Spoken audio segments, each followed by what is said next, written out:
You shouldn't make me laugh like that. It started as one of those decisions you make on a quiet afternoon, not because you're searching for something, but because you don't know what else to do with yourself. The small community art studio sat at the end of a narrow street, its windows fogged with the ghosts of watercolor steam and late afternoon light. I signed up for the class without expecting much. A few brush strokes, a few strangers, maybe a distraction from the noise of my own thoughts. Then she walked in. She wasn't the kind of woman you notice because she's trying to be noticed. There was something unhurried about her, the way she moved, the way her voice carried just enough to fill the space without demanding it. Her hair was tied loosely, a few strands escaping to frame her face. She wore a linen shirt streaked with faint traces of paint, not carelessly, but with the kind of ease that comes from being at home in her craft. When she introduced herself as one of the instructors, her smile was polite, professional. But when our eyes met, just for a heartbeat, something flickered. Not recognition, something quieter. Maybe curiosity. Maybe surprise. Throughout that first session, I tried to focus on my sketch. She moved between the easels, adjusting someone's brush grip here, offering a word of encouragement there. Her tone carried warmth even when her words were brief. When she finally stopped beside me, I felt my pulse trip over itself. "You're holding it too tight," she said, gently taking the brush from my hand. "Let the line breathe." Her fingers brushed mine, barely, a whisper of contact, but it was enough to make me forget which way the light was coming from. She guided the stroke once, slow and steady, her hand steadying my wrist. "There," she murmured. "Better." I could have sworn I heard a smile in her voice. As the class went on, I found myself listening more than painting, the sound of her footsteps, the way she hummed under her breath when she thought no one was listening. Every time she leaned over someone's shoulder to correct a detail, the faint scent of jasmine and turpentine followed her. By the end of the session, most people were chatting as they packed up. I stayed a little longer, pretending to clean my brushes just so I could steal one more glance. She caught me looking, of course. Instead of saying anything, she laughed, soft, amused, and utterly disarming. That laugh stayed with me long after I left the studio. It was the kind of sound that reminded you what warmth felt like, not loud or dazzling, but something that reached into quiet places and made them a little less lonely. I walked home that evening with paint still on my fingers and her voice echoing in my head. I didn't know it then, but something had quietly begun, something I wouldn't be able to paint over, no matter how hard I tried. Over the next few weeks, the studio became my favorite place, not because of the art, but because of the quiet rhythm of being near her. Every class followed the same soft routine, the rustle of canvases, the smell of paint, the low murmur of her voice floating through the room like music meant for no one in particular. I told myself I was there to learn, but if I was honest, I watched her more than I drew. The way she leaned slightly forward when explaining something. The way she tucked a strand of hair behind her ear with the back of her hand, leaving a faint streak of color on her cheek. The way her eyes softened whenever she looked at someone's work, like she could see more than what was on the canvas. One afternoon, I made her laugh again. I don't even remember what I said, something small, something unimportant, but it caught her off guard. She pressed her lips together, trying to suppress the smile, and then shook her head with mock reproach. "You shouldn't make me laugh like that," she said, eyes narrowing just slightly but still glowing with warmth. There was something in the way she said it, half teasing, half serious. A warning dressed as a joke. Her voice lingered longer than the words did, and for a moment, the world felt suspended between what was appropriate and what wasn't. I laughed it off, pretending I didn't feel the shift. But after that, every glance, every brush of her hand carried a new kind of awareness, like we both knew we were stepping into softer ground. She started to linger a little longer beside my easel. Sometimes she'd adjust my brush grip again, her hand closing over mine, gentle, steady, and too deliberate to be casual. Other times she'd stand close enough for me to feel the warmth of her shoulder against mine. I learned to breathe carefully during those moments. Once, when she leaned in to point at a light stroke I'd painted wrong, her hair brushed against my arm. She didn't move right away. Neither did I. Then she cleared her throat, straightened up, and murmured, "Better. You're getting there." But her voice was quieter than usual. That night, as I washed paint off my hands, I found myself replaying her laughter, the way it slipped out of her control before she bit her lip to hide it. I realized then that what made her captivating wasn't her confidence, or her age, or even her beauty. It was the way she carried restraint, like every smile she gave me was something she had already decided she shouldn't. And yet, she gave them anyway. The line between teacher and student, between harmless warmth and something deeper, had started to blur. Neither of us said a word about it. But in every shared glance, every accidental touch, something unspoken kept growing, fragile, persistent, and quietly undeniable. It had been raining all afternoon, the kind of soft, lingering rain that blurs the world and makes everything feel slower. The class had ended early because most people didn't want to risk getting drenched on their way home. I lingered behind, pretending to tidy my brushes while I waited for the downpour to ease. She was still there, closing paint jars and stacking canvases, humming softly to herself.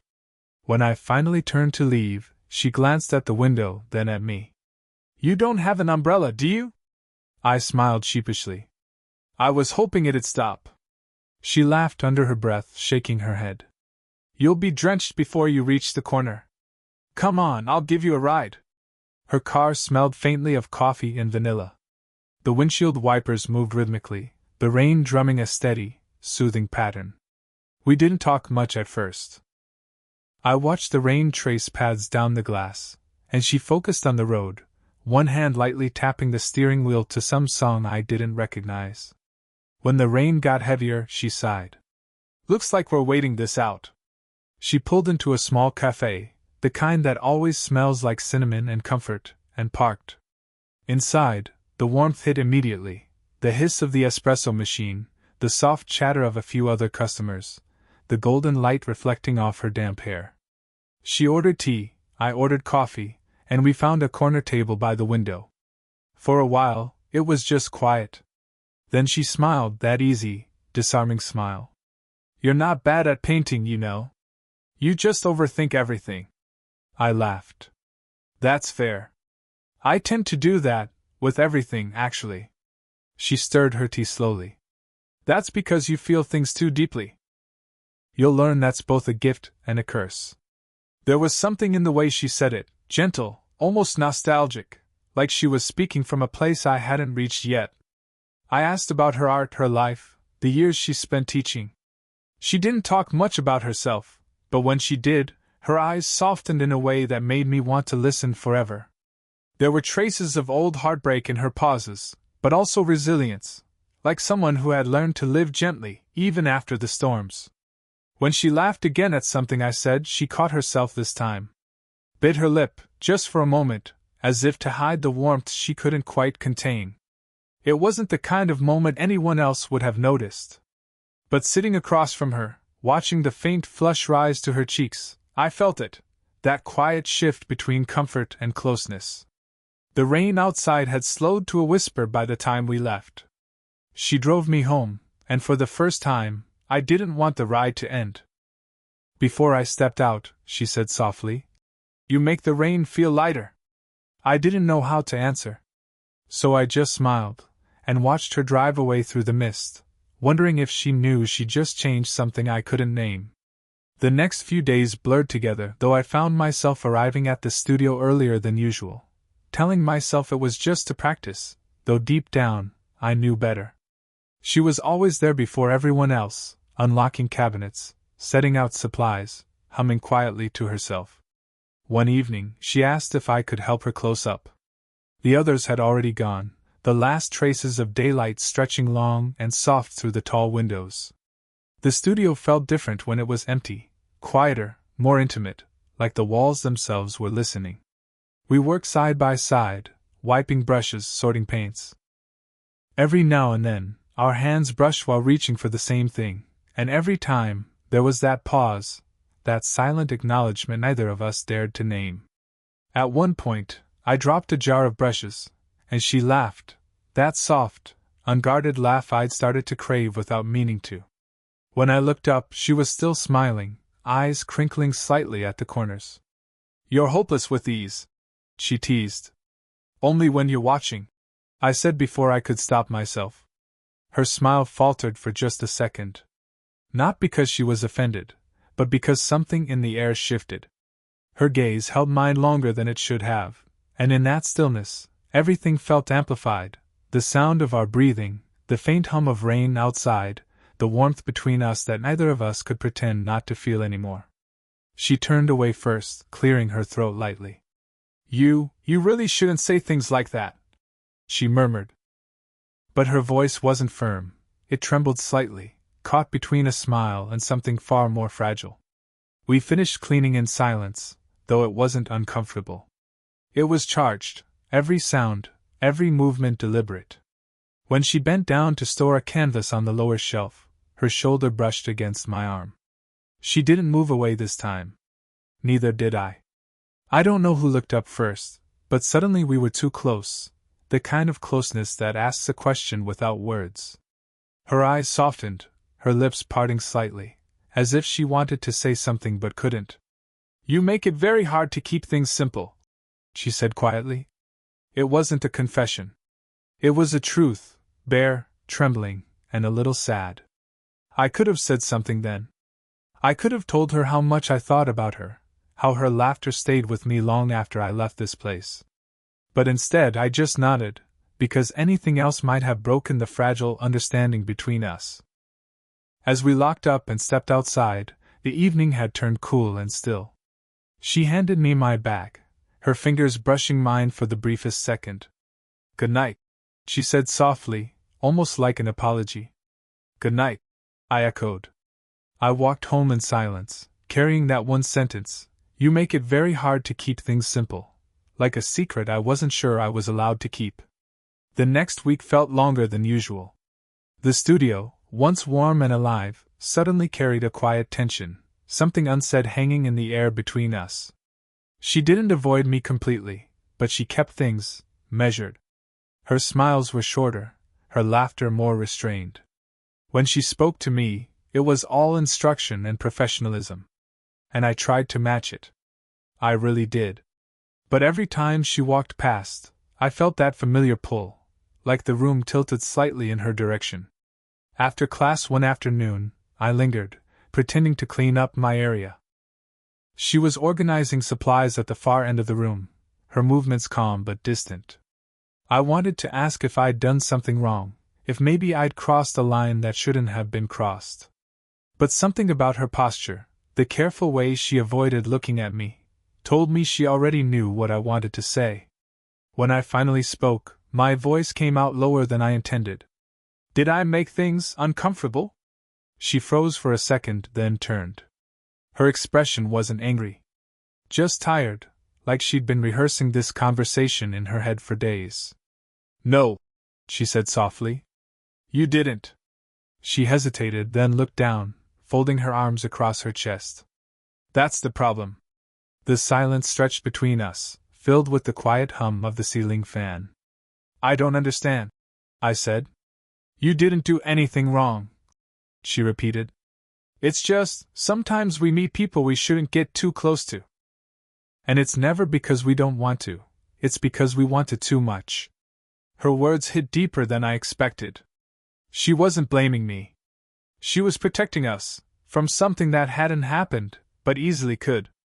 I wanted to tell her that I wasn't afraid of complicated things, that what I felt didn't need to make sense. But I didn't. Because part of me knew she was right. So I nodded, pretending I understood, even though it felt like something inside me was quietly breaking. The following days she kept her distance.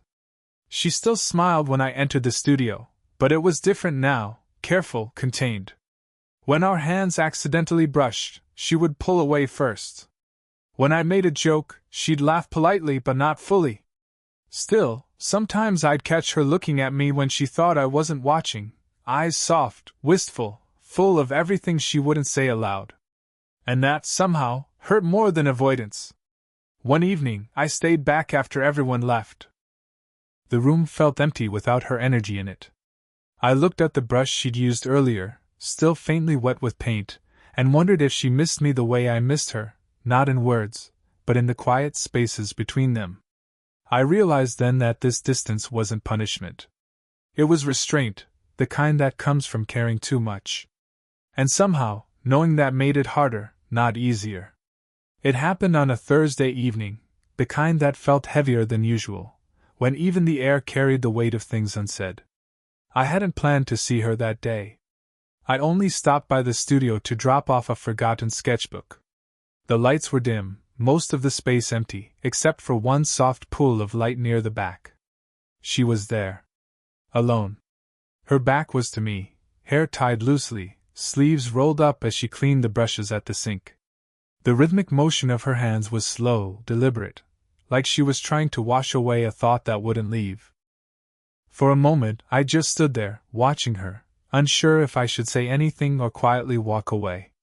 But she turned before I could decide, surprised at first, then still. "You're here late," she said, voice low, almost guarded. "Forgot my sketchbook," I replied, holding it up like proof. She nodded, but neither of us moved. The sound of the rain against the windows filled the silence. I could tell she'd been crying, not enough for tears to linger, but enough for her eyes to look softer, deeper. "You've been avoiding me," I said quietly. Her lips parted, then closed again. She took a deep breath. "I had to," she whispered. "I thought, if I could keep things simple, it would fade. Has it?" She met my gaze then, and that one look said everything. No, it hadn't. For a long time, neither of us spoke. The rain softened outside, like the world was leaning in to listen. "You shouldn't be here," she said finally, voice trembling in a way I'd never heard before. "Maybe not," I admitted. "But I had to see you." Something in her expression broke, not visibly, but inwardly, like a quiet surrender. She set down the brush, wiped her hands on a cloth, and leaned against the counter. "You have no idea how hard this has been," she said softly. "To care this much and still try to pretend I don't." Her words landed between us, heavy and fragile. I didn't move closer right away. I just stood there, letting the silence breathe. Then, slowly, I stepped forward, one small step, then another, until I was close enough to see the faint shimmer of water in her eyes. When I reached out, I didn't touch her face or her hair. I simply took her hand, lightly, carefully, as though it might disappear if I held it too tightly. She looked down at our joined hands, and for a second, I thought she might pull away. But she didn't. Her fingers trembled once, then steadied, curling around mine. No words followed. None were needed. The quiet around us wasn't empty anymore. It was full of all the things we hadn't said, all the things we'd tried to suppress. Her thumb brushed against my wrist, a small, almost invisible movement, and I felt something settle inside me. Not triumph, not victory, just understanding. We weren't fixing anything. We weren't defining it. We were simply allowing it, just for that moment, under the soft hum of rain and light. And somehow, that was enough. Time has a strange way of softening things. The storm between us didn't end in some grand confession or dramatic goodbye, it just settled. Like rain easing into mist, leaving behind air that smelled new but familiar. After that evening in the studio, we didn't see each other for a while. She canceled a few classes, said she needed time to reorganize. I didn't argue. I understood. Sometimes space isn't distance, it's respect. When classes finally resumed, things felt different. Not in a painful way, but in the quiet, mature way that follows honesty. There was no tension, no pretending. We'd stood too close to truth to go back to pretending it wasn't there. Weeks passed. Then one morning, she texted, just a simple message. "Coffee?" I stared at it for a long time before replying, "You shouldn't make me laugh like that." She sent back a smiling emoji. And that was enough to make my whole day lighter. We met at the same cafe where it had all begun, the little place with fogged windows and cinnamon in the air. The same corner table by the window. She was already there when I arrived, stirring her tea, her smile easy and unguarded this time. Still overthinking everything? She asked. Only the important things, I said, sliding into the seat across from her. She laughed softly, that same laugh that had once felt like crossing a line. But now, it felt like coming home. For a while, we just talked, about her classes, about the new students, about life's small details. The kind of conversation that doesn't chase depth, but finds it anyway. Every now and then, she'd look at me in that quiet, knowing way, and I'd see it, the affection, the warmth, the care that had never really gone away.